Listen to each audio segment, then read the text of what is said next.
Hi there people, we're back, and it's the start of a new year, and I have done nothing since the last video. And yes, the mic is right here, because I have a camera now, and it's not my phone, which is over there. So, that's going to be annoying noise, but that's fine. So today, this is going to be the first video of the new year, uploaded on Wednesday of the new year. I'm not sure why I'm looking at the microphone. But yeah. So let's get into it. Okay, so besides that, today I'm starting the first part of a two-part video thing. Three-part actually might be. You'll see as they come out within the next month. But I'm building a vivarium for geckos that I have that you've never heard about. Well, most of you probably, because only my friends have access to this.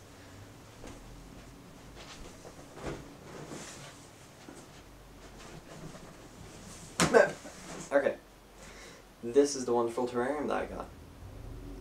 This was a Christmas gift too, so let's start off by unwrapping this. And, well, unwrapping, I've already torn everything apart and opened it, but yeah. So, let's get into this, and I'll bring the camera up close to give you a preview of the new enclosure. I'm not sure why I'm looking at the mic. I'm used to having something to look at, but that's not there anymore.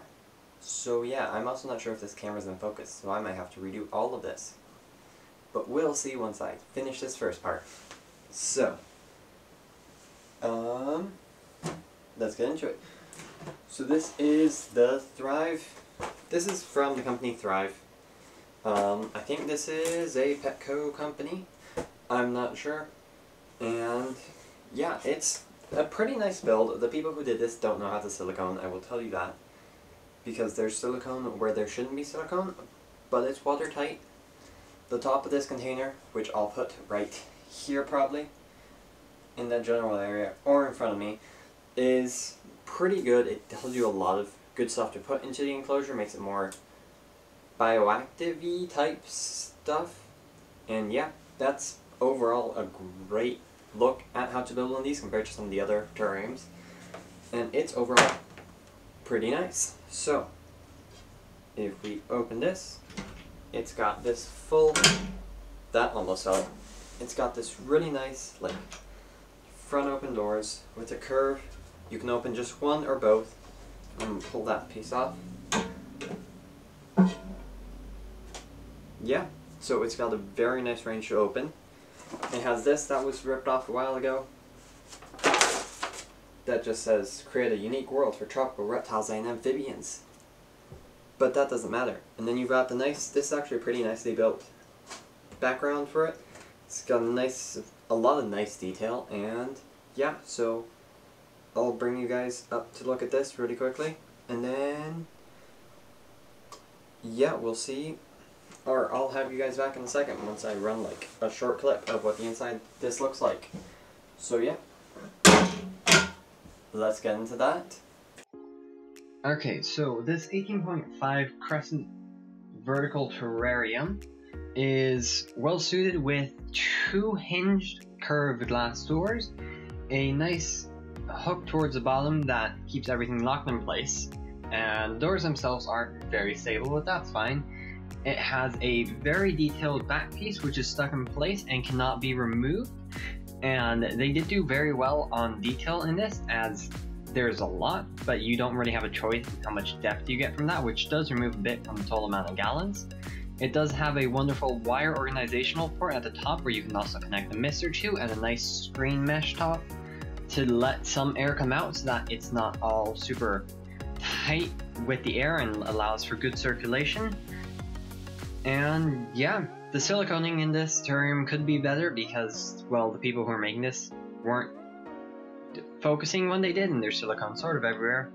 And then this tiny lock at the bottom, you do need to apply some good force to get the lid to go in, or to activate the switch to allow it to go in, because it needs some force. And then besides that, that's it.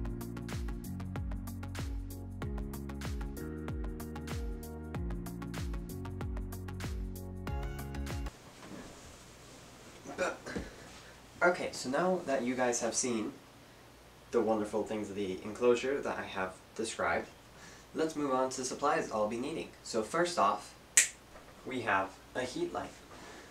Moving this way. This heat lamp is from Home Depot with a 25-watt bulb in it, and I'll have all of this on a Google Doc in the descriptions below. And yeah, this is just what I'm going to use for the heat to keep them more or less well maintained in here, and they'll be in a different room which you'll see later on, which is already regulated. But yeah, you've got the heat light, you've got the netting, which none of these are in particular order, it's just whatever I grab first from beside me. But this will be to build the false bottom on here. And sphagnum moss, eco earth. Then we've got 2 bags of hydro balls, yep, from ZooMed for the false bottom. A wonderful terrarium starter kit from Galapagos, which we'll see how well that works. A heat mat.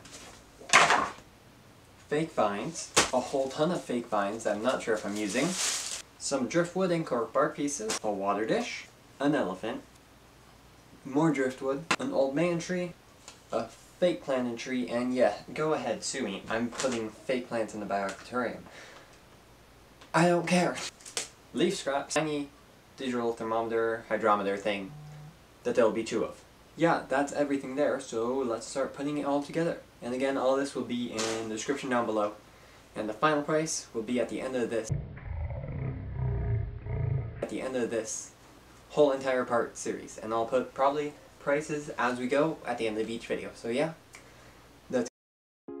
Okay, so first off, I started by opening the bags of the hydro balls, which I had soaked in dechlorinated water for 20 minutes, and pouring them into the bottom just to get that base set up. And if my friend Daddy is watching this, yes, I have a new knife, and yes, it's bigger than all the others in that last video, so don't worry about it. And then from there, I put in the string mesh that was cut out that fit towards the bottom, and I used the knife to go in and cut some slits in the back so that it would fit more flush with the back.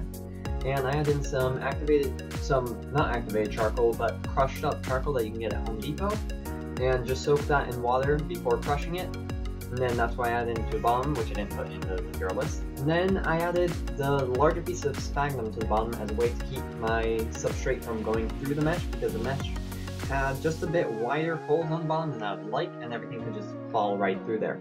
So then I added some more charcoal on top.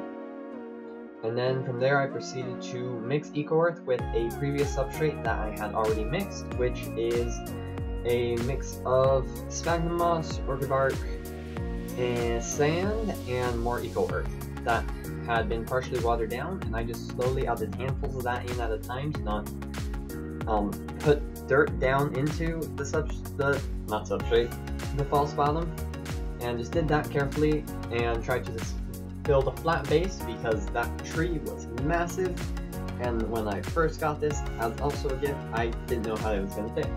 But then I got my 2 larger pieces of the core in there and the water dish in there, just so I can know where the water dish and roughly the food dish is going to go, so that I don't crowd that out so quickly. And then I just added dirt around places as I was moving around the more hardscape pieces and the decor, and just add dirt to stabilize them and give the terrarium more depth to it, and just different points of raised earth to add the moss in later on. And talking about the moss, I should probably figure out what each moss is. So let me grab that. And then I had the elephant too, which was a touch that my mom wanted me to add, and I liked it. It made it more of this mystic type enclosure. And yeah, then I added the driftwood. Each one of these pieces of driftwood was super glued, just with a single drop on each side, because these geckos aren't that large. It was just super glued in to stay there later on. And then here we go with the moss. So yeah, there was a lot of different types of moss. That first very bright green moss is a pillow moss, I believe. Yes, a royal pillow moss. Then that plastic bag is just more sphagnum, which I didn't really use. You've got some sheet moss in there too, which is more darker green. The white stuff is reindeer moss. And then that clump that is supposed to be a vine, which later on did look really nice, is just what they call the moss vine. And then there I was just cutting up some paper clips because I'm going to use them to pin different things to the background, since the background is made of foam, and it is waterproof as long as you don't puncture it, which I did later on. But that will help me keep everything in place. So then with this, I put the moss vine in just to add a bit of climbing structure, and I wasn't sure if I was going to add the other vine in yet. I might just try and find another moss vine because that looks nicer than my typical vine I had there that was very plain in the old enclosure. But from there I just started adding in the moss. The pillow mosses were more pushed towards the outside because those just filled up that space and made it a lot cleaner and didn't add too much detail to each individual piece. And then I just threw in some reindeer moss to fill in around the old man tree, just to give the geckos a bit more closure and more of a place to hide in, because they do like to hide more during the day since they are nocturnal, or diurnal to be correct. And then from there I just started putting in mosses in every place that I thought of. I just spread them around the back, the front, just anywhere where I thought it would fit well, and I didn't use the entire package of moss. I do have a decent amount left over because these are not desert creatures, but they're not tropical either. They're in between, which I can't remember what that's called, but they just exist there in the middle. And yeah, I just wanted to make sure that they'll have high enough humidity with the moss but not have it be overdone. And then from there I just moved on to putting the final touches with different mosses in different places and seeing how I would phase it out for then the later items to be added for the next video. So yeah, let's move on with it. Okay, so I just finished getting part of this done, so I'm not going to show it to you yet. And I started vacuuming the couch, only to have that thing open the bottom, and, well, everything decided to leave, and it just ejected all the dirt I cleaned up on the couch. As I have that bucket, and that entire bin of stuff to clean. Along with this mess. So yeah. That's fun.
Thank you guys for watching the video. Yeah, this is the end of part 1 of 3, where, yeah, this is going to be how I start the year. And I hope you guys enjoyed the video. If you want, like, subscribe, hit that bell thing, and do all of that stuff that everyone tells you to do, because why not? It's not like it's hurting you, and it helps me. So yeah, if you guys liked the video, you should go share it with people, because that will do a lot. And if you know someone who by chance is getting a crocodile gecko, or wants to get geckos, here's a very useful video for them. So yeah, I'm just rambling on because I'm not sure if this is going to hit 10 minutes. Yeah, I hope you liked the video. I will see you guys next time, and this will not be consecutive in videos. I will have to fill stuff in because shipping is not something that happens instantaneously. So I'll see you guys in the next video. Yeah.